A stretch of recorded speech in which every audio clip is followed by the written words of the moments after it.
एक समय की बात है। एक बड़े से गांव के बाहर एक बौद्ध भिक्षु अपनी कुटिया बनाकर रहा करते थे।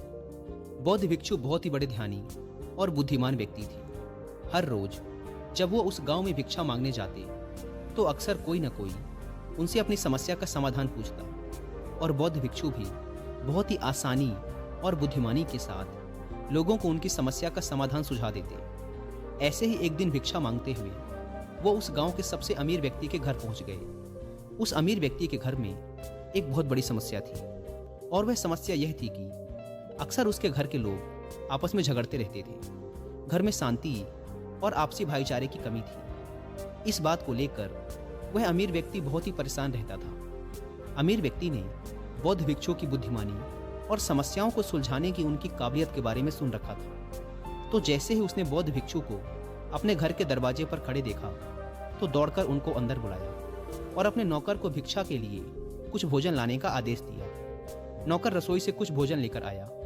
उस अमीर आदमी ने वो भोजन भिक्षु के भिक्षा पात्र में डाल दिया। बौद्ध भिक्षु उस अमीर आदमी का धन्यवाद कर वहां से जाने लगे तो उस अमीर आदमी ने उन्हें रोकते हुए कहा, महात्मन, मैं आपसे एक प्रश्न पूछना चाहता हूँ। बौद्ध भिक्षु ने मुस्कुराते हुए कहा, पूछो, क्या प्रश्न है तुम्हारा? अमीर आदमी ने कहा, मैं जानना चाहता हूँ कि लोग आपस में झगड़ा क्यों करते हैं। यह सुन बौद्ध भिक्षु थोड़ी देर तक मौन रहे, फिर ऊंची आवाज में चिल्लाते हुए बोले, मैं तुम्हारे यहाँ भिक्षा लेने आया था, ना कि तुम्हारे फालतू प्रश्नों का उत्तर देने। भिक्षु के मुंह से ऐसी बातें सुनते ही उस अमीर आदमी के क्रोध का ठिकाना ना रहा। उसने खुद पर नियंत्रण खो दिया और भिक्षु पर जोर जोर से चिल्लाकर उन्हें भला बुरा कहने लगा। उसने कहा, कैसे स्वार्थी व्यक्ति हो, मैंने तुम्हें खाने के लिए भोजन दिया और तुम मुझसे इस तरह की बात कर रहे हो। उस अमीर व्यक्ति ने गुस्से में बौद्ध भिक्षु को बहुत से अपशब्द कहे, लेकिन बौद्ध भिक्षु बिना एक भी शब्द बोले शांति से उस अमीर व्यक्ति की सारी बातें सुनते रहे और वो उन पर चिल्लाता रहा। लेकिन थोड़ी देर बाद जब वह व्यक्ति शांत हुआ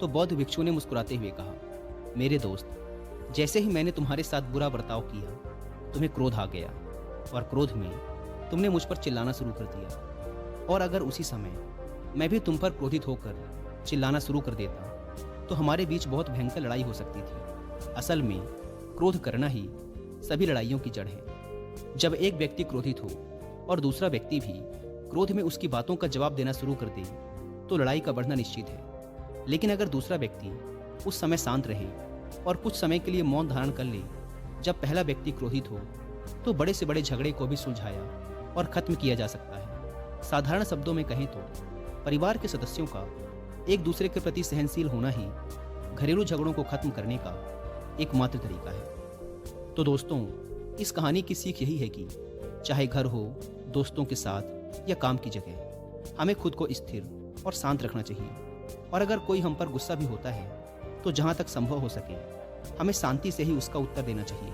क्योंकि जैसे ही हम अपनी शांति खोते हैं और सामने वाले पर क्रोधित होते हैं तो छोटी से छोटी बात भी बड़ी बन सकती है और हमारा बड़ा नुकसान कर सकती है।